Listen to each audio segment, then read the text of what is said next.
The Taken at Gordon Manor, Episode 3, The Witch. After the Crow incident, after the impossible lightning strike, after Higgins' knowing looks, Celestina took to her bed. Gretchen brought her laudanum, the medicine that made her sleep deeply, the medicine that kept the dreams away. She slept an entire day, and when she woke, the memories were waiting. Celestina saw herself at 8 years old again. Little Celestina sat on the plush rug of her nursery. Her governess was nearby, though out of sight. Her toys surrounded her little feet as she played make-believe with her pink dress doll and wooden duck with wheels instead of feet. Her blue dress doll was upon the rocking horse nearby. When she noticed the lonesome doll, she jumped up. "Eliana, let me help you." Her sweet and tender voice sang as she rushed to the doll's side, moving the rocking horse for her. "There now. I need to help Abadiza now." She rushed back to the other doll to assist her with the wooden duck. Ileana was now doing a fine job of rocking herself. "Lovely, Ileana," she smiled. Her governess entered the room and sat in her usual spot. "How is that doll still rocking?" she asked, looking down her nose skeptically. The governess sat and watched as the doll on the rocking horse continued to pitch back and forth steadily. Finally, she got up and went to the door looking for someone. Celestina was not bothered by the rocking until she heard scratching from above her head. When she looked up, the first thing she noticed was the eyes. Black orbs, solid black, large, empty, and glistening, staring right at her. And the body that belonged to those eyes was crawling on the ceiling, like a spider, a huge spider, with too many legs. "Celestina!" her governess screamed. The memory shattered. "Celestina!" She heard her name again, but it was more distant, unfamiliar. "Celestina!" 17-year-old Celestina gasped, pulled back to the present. "Yes," she said as she turned to Gretchen, who was shaking her gently. "Did you take laudanum, me lady?" "No," she said indifferently. "I think you're having a bit more of a troubling day than you'd want to admit. Thinking bed's in order." No, I'd rather sit here and read," she objected, not wanting to invite more memories via her dreams. "Yes, my lady. I'm going to fetch that laudanum from her grace, just in case." Laudanum. It usually made her sleep very deeply with no dreams. Yes, laudanum and bed. Celestina took the medicine and climbed into her warm bed. She stared at the ceiling, watching the light show from her lamps, dancing off the plaster's velvety texture. She would not think about spiders. She would not think about eyes. She would think about nothing. The laudanum pulled her down into darkness, but the memories followed her down. Celestina saw herself as a small child again, but not in her nursery this time. She was cold, so cold. Metal beneath her back, hard and unyielding. The surface pulled the warmth from her body, made her shiver uncontrollably. Darkness all around.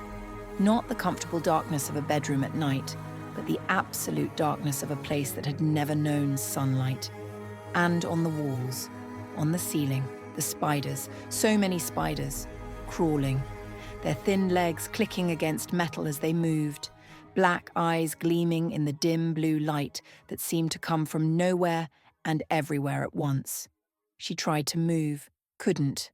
Tried to scream, couldn't. Could only watch as the spiders crawled closer, surrounding her, dozens of them. She woke gasping, her nightgown soaked with sweat despite the winter cold. Gretchen was at her side immediately. "Another nightmare, me lady?" Celestina could only nod, her heart racing. Me mother had a special tea for nightmares that outstay their welcome. "One of your mother's special teas?" Celestina looked at her dubiously. The last time Gretchen gave her a special tea from her mother, Celestina was on the pot for the entire night. "This tea has more of an ethereal effect than a material one." "Ethereal?" "I studied with a governess for 10 years, studying Shakespeare, French, Latin and German. And that is a word I've never heard. It means from all around. The air, the light, the sound. It's up there in the sky, beyond the sky. It's unseen power. I see why I have never heard of it.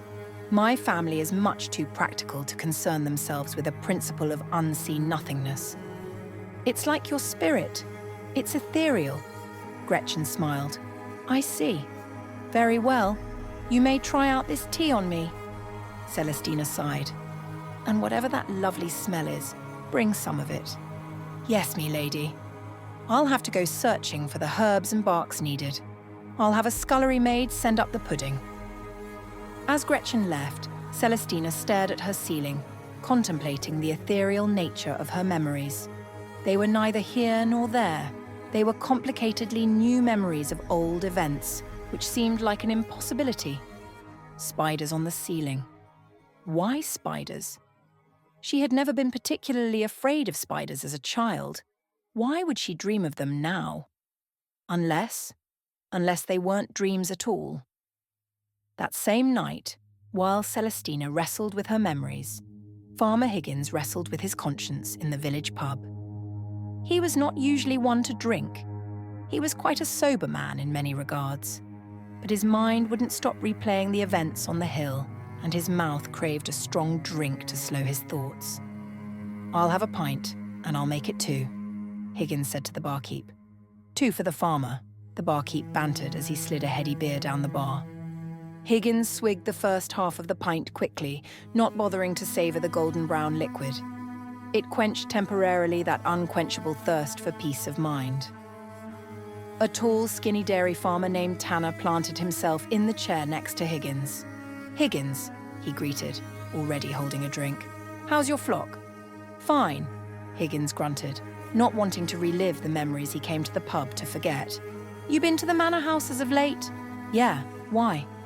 There's a nasty rumour going around that their daughter is ruined already and she's just barely come out. Don't listen to rumours much? Well, I don't either, but I wondered if you knew the story behind it, you being friendly with the family and all. Higgins looked sideways at Tanner. Don't you think if I'm friendly with the family, I wouldn't be passing gossip? I thought you might want to dispel the rumours. Ha! I doubt you're looking for the truth. The truth doesn't spread so easily. Higgins waved to the barkeep to bring him another. Tanner sat quietly in the low light of the lamps before he started up again. It's just not right. My Petunia got herself ruined, and she's still a spinster with a daughter living under my roof because of the system of shame that them titled have set us up to live by. Meanwhile, the daughter of a duke can still marry any man she pleases and live in the lap of luxury while doing it. If you don't like their system, then why are you living by it, spreading rumours of the poor girl's shame? Which I doubt is true. I saw her today, and she looked as fresh and innocent as ever. Higgins finished his beer and nodded for a third. You're right, Higgins. I'm not charitable to the child, am I? No, you're not, Higgins slurred, then chugged half a pint. Let me buy you something a little stronger, my good man. Higgins nodded and gave Tanner an affirming frown. The barkeep poured a scotch, and Higgins drank it without a thought. He slammed the glass down on the counter and stared into nothingness. Finally, his brain was so foggy, he needn't think about the mysterious circumstances in which his sheep were found dead. He needn't worry about the girl's authority over the elements to rid herself of that crow. Fuzzy warmth and sleepiness were all he felt. So, Higgins, about Lady Celestina, Tanner began. But Higgins interrupted him. She's a fine girl. She's kind for a proper lady, even though she might be a witch. His words slurred together, and Tanner knew he was malleable from drink. Why you think she's a witch? She were attacked by a crotchety old crow. She wished that crow be dead, baked into a pie, says she. So I'd wish the same if a bird attacked me. No, you didn't let me finish, Higgins spat as he went on, urging the barkeep for another pint. She said it, and the bird, bam! He yelled, banging his fist on the counter, making Tanner jump slightly. That very same bird was struck dead by lightning. What about her being ruined? What do you know about that? I don't know nothing about that. Come on, Higgins, you know something, I'd say. Ah, come on. What was I saying? Tanner took his beer. That's enough. You'll be in a right bit of trouble with the missus if you don't stop while you can pick up your heels. What were you saying about the girl? I don't know nothing about the girl. Oh, that's too bad. Higgins stared at his beer for a long while that was taken from him. It's me, wife, that were her sister's maid that knows. What did your wife say? She went, gone, missing. 10 years ago. She was gone a whole week. That's quite the tragedy. Who took her? No one knows. It wasn't no one from as far as they could tell. Weren't gone 10 minutes from the state of her. Tanner took a big swig of Higgins's beer. Maybe she is a witch. And so the rumours began. That night, Tanner told his wife. She told her sister. The sister told the butcher's wife. The butcher's wife told the seamstress. The seamstress told 3 of her clients. By the end of the week, half of Sussex had heard some version of the story. Lady Celestina Grover, daughter of a duke, 17 years old, kidnapped at age 7 by persons unknown, returned a week later with no memory. And now she could command the very elements. Lightning struck at her word. Birds fell dead at her wish. Witch, they whispered. Devil's child. Cursed.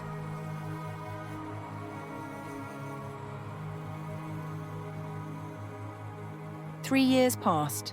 Great is the power of suggestion, primarily upon a population of the ill-educated. The rumour Tanner gathered from Higgins was of the kind that morphed, spread, and festered like a disease. Were it not for the high status of Celestina, she would be utterly destitute of goodwill and friendships.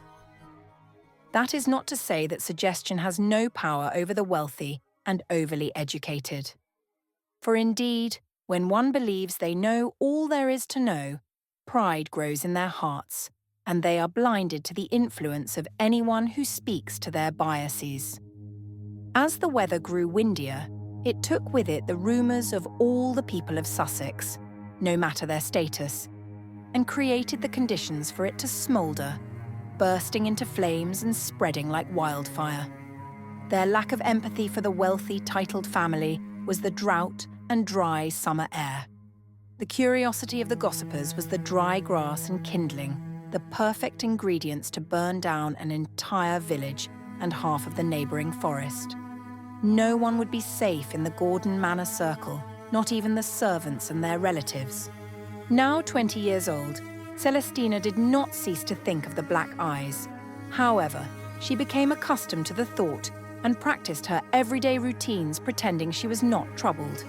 Still not sleeping regularly, she partook of Gretchen's ethereal tea nightly, but it did little to calm her dreams.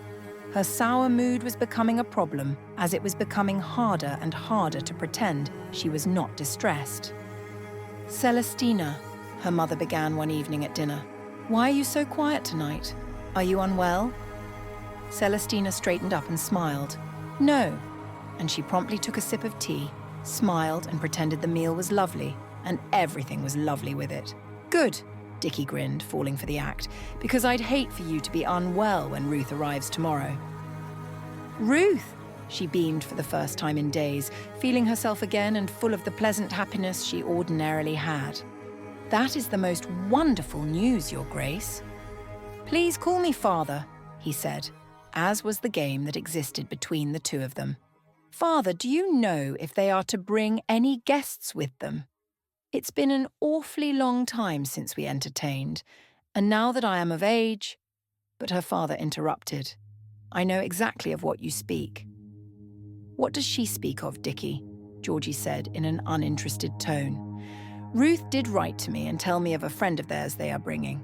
They mentioned his name. Worcestershire." "Manchester?" Georgie asked in an unusually responsive mood. "Yes, that is right. Do we know him?" "Yes, we do. He was at Celestina's debut, at the behest of our dear Timothy, and she was over-eager to know him." Georgie shot Celestina a knowing look. "Ah, I am putting 2 and 2 together now." Dickie looked sternly at Celestina, who glanced at the butler for help, but he was none. "It's not what you believe right now, Your Grace." "Celestina, we have had this conversation. Firstly," she began her rebuke, "Duke, Baron, Viscount, what difference does it make? You all live exceptionally wonderful lives with the exception of the difficulties you put upon yourselves with affairs, gambling, and social climbing. Secondly, Your Grace, I am not keen on marrying him. As Mother can attest, he and I felt we had met before in our past, but couldn't remember the time or place. Therefore, I hoped another meeting would prove fruitful in providing me with the answer to the insatiable curiosity that I possess, and got from you, no less. Why did we bother bringing her into society when she is going to marry Cousin Barty? Celestina gagged ever so slightly enough that her mother noticed. Why must I marry Cousin Bart? Especially, Your Grace, when there is evidence to suggest that such familial marriages can contribute to health decline in affluent family lines? Wherever do you come up with such things? Georgie gasped. One have only to look at Charles II of Spain to see the problem with inbreeding. Indeed, it is present in cattle and dogs. It is not such a leap to believe that it is with people as well. Celestina began whispering, conspiratorially. The Burgundys are first cousins for 5 generations. Have you ever seen such a deformed collection of simpletons? The Duke and Duchess were astounded, unable to rebut the young lady's argument, for it was they that insisted on the most liberal and accomplished governesses in Europe, and they reaped what they had sown. So, I should not like to speak of marriage now. I would like to wait some time. I am not wholeheartedly objecting to you marrying whom you please. I hope to keep the manor in the immediate family, but I quite like Cousin Barty. We will have to arrange his marriage if we cannot arrange yours. Why would you do that? Celestina frowned. Because I want the new mistress of this house to be as wonderful as your mother and my mother before her. And how do you plan on swaying his heart? With my purse, that's how. Who do you think is financing his escapades? Well, I wondered, but a woman is not supposed to be aware of such things. What escapades? Georgie asked, setting down her fork. He didn't want to study land management, and now he is exploring Eastern Europe. My hope is he will settle down eventually, and since I am still in my prime, there will be time for him to go to Cambridge. He's a gambler, Your Grace. Celestina, I beg of you to hold your tongue, the Duke seethed. Sorry, Father. She knew she had gone too far. May I be excused? Not only from the table, but my behaviour. I've not been sleeping well, and I'm afraid that my sharp tongue is much harder to sheath in my declining condition. Dicky waved his hand for her to go. Take some laudanum, dear, Georgie added, as Celestina rose from her chair. She nodded to her mother and quickly left the dining room. Celestina entered her room only to discover the sniffles and gasps of a sobbing lady's maid. She continued on with turning down the bed, despite being beside herself with some ailment of the heart or mind. Gretchen, what is the matter? Sorry, me lady. Gretchen curtsied and wiped her tears. Celestina closed her door and sat on the bed. Come, tell me of your troubles. Gretchen slowly came to the other side of the bed. It's not my troubles, me lady. It's yours. What of my troubles is distressing you? Gretchen sat on the bed and took a deep breath before she began. I don't listen to babble about the family. I swear to you I don't. But when people around town and at the pub are saying you're a witch, me ears damn well perk up. Sorry, me lady. Witch? Celestina let out a genuine laugh. Gretchen's face turned upside down from a heavy frown to a wide smile. Oh, I look foolish, don't I, worrying about such things? Yes, I'm afraid so. Why would anyone say such a thing about me? I am so ordinary. How could I possibly be mistaken as a witch? I was at the pub with my brother, and I got pushed about by some skags. It was those Moseley brothers along with Quinn. He used to be my sweetheart, and I fancied I would marry him when I was a wee one. But my heart has grown cold for him after this. When me brothers stepped in to defend me, they started shouting terrible things about the sacrifices of lambs and birds. Not only did they say you did these things, but they accused me of being a witch too, all just for working with you. Celestina shuddered. She was no longer laughing. This could be more serious than I thought. Should we tell his grace, me lady? No, not just yet anyway. Gretchen nodded and began helping her mistress out of her dress. Why do you suppose they think you're the cause of all of this? She began as she stepped out of her skirts. I don't know why anyone would think I harmed the sheep. That is a cowardly and ridiculous thing to say. Higgins must have told someone about the crow. He is the start of all of this. I am surprised. Higgins has been a part of this estate since I was a small child. How he could turn on us now is beyond my comprehension. I thought he had affection for us. For me. But to call you a witch, me lady, that is unconscionable. Celestina lifted her arms as Gretchen put her nightdress over her head and handed her the nightcap. Good night, Gretchen, Celestina said as Gretchen gathered the clothes off the floor. Celestina climbed into her warm bed and stared at the ceiling. She often lay in bed and watched the light show from her lamps, dancing off the plaster's velvety texture. Lord Manchester. He is coming tomorrow.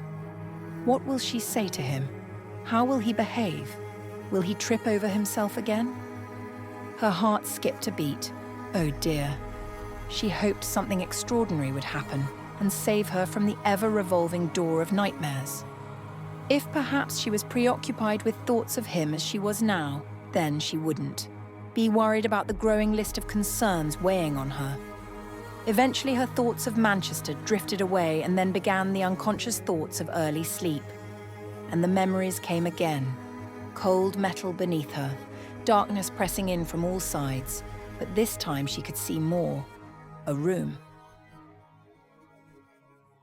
Not a room, a chamber.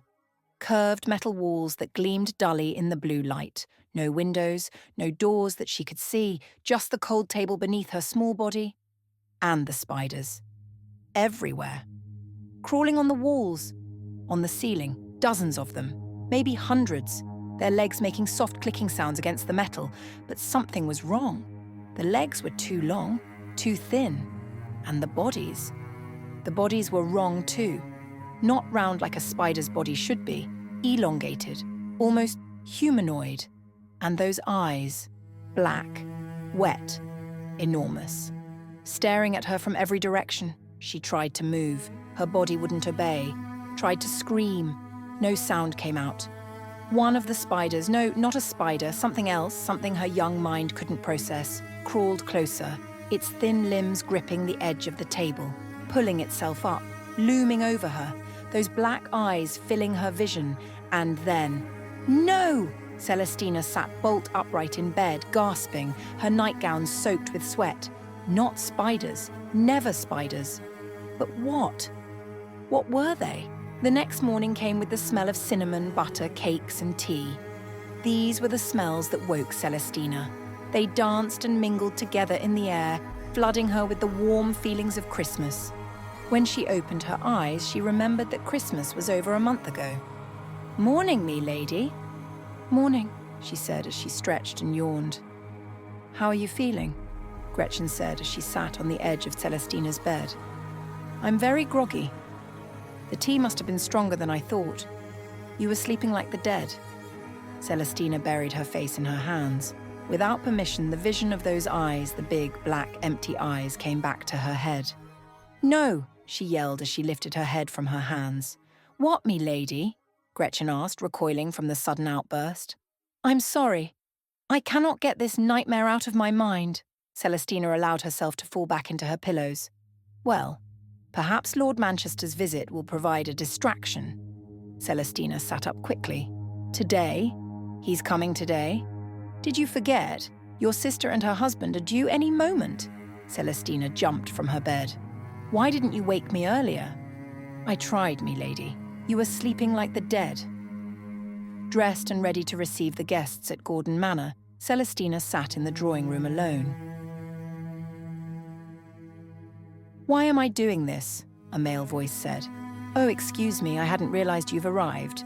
She jumped from her seat and turned to the door, only to see Mr. Boston, the butler, polishing a glass.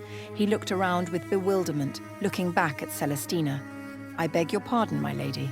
"Mr. Boston, I thought I heard my guests. Did I not?" I heard nothing, my lady. Silly me. Perhaps it was the wind. Allow me to check the windows. Perhaps they need a bit of tightening. Do not bother yourself. A little music from the windows never hurt anyone. Celestina sat down again and took a sip of her tea. Very well. Do alert me when they arrive. Of course. Boston nodded and began to polish another glass. Celestina looked around and caught Mr. Boston's eye. Do you need something, my lady? No. Are you sure they are not here? This was a mistake, and now it is too late to turn back. I don't believe so, but I can check. Mr. Boston tilted his head. No. You will hear them, will you not? Mr. Boston nodded affirmatively. When the weather clears, I shall take a horse back to London. Celestina stood up and walked toward the window. The drawing room had an excellent view of the driveway. They should be close, I think. I would say so, my lady. A glint of silver followed by a rocking black box came into view. Oh, perhaps that is them now. The carriage door flew open, and without the driver's help, Ruth jumped down and dashed to embrace her little sister. They hugged for as long as it took for two dashing men to exit the carriage behind her. Oh, my little Tina, I've missed you so much. It's been too long. Finally pulling away from her sister, Celestina wiped a tear from her eye and hugged her brother-in-law. Hello, Tim. She gave him a shy smile. She was not used to having a brother. Celestina noticed that Ruth's waist was as small as it ever was. Knowing how long Ruth had wanted a child, she gave her a sympathetic look, then turned her attention to her enigmatic guest. Lord Manchester. Lady Grover. He bowed deeply, causing Celestina to turn a dark shade of pink. I am delighted you have accepted the invitation. We are best known for our hospitality at Grover Manor, and you shall have the best of it. Lord Manchester dipped again, but not as deeply. She thought he was very stoic. I intend to allow no hospitality to go unpunished. That voice. It was the same she heard in the drawing room before, but there was no one there but the butler when she turned around. His voice. She had heard it before, not just at the debut. Somewhere else. Somewhere she couldn't quite remember. I'll bet you don't, Manchester. Now I'm starving. I don't suppose you've cooked up a feast, Timothy said toward the staff. The butler nodded and invited him into the manor. Feeling unnerved with the familiarity of Manchester's voice, Celestina could barely touch her dinner. Her rattled look caught the attention of her doting sister. Tina, are you well? Have we come at a bad hour? But her inquiry fell upon deaf ears, for Celestina was deep in thought with a bewildering circumstance. A hand touched hers under the table. A bit surprised, she looked to her left at her cheeky visitor and froze. For a moment, just a heartbeat, Celestina saw something else. The face looking back at her was not Lord Manchester's. It was grey, smooth, with enormous black eyes that reflected her terrified face back at her. The creature's thin hand gripped hers. Cold, so cold. Its two long fingers wrapping around her wrist. And then the memory exploded outward. She could see others behind it, crawling on the walls, on the ceiling, thin bodies, spindly limbs, black eyes everywhere staring at her. The chamber, the cold metal table, the paralysis. It all came flooding back.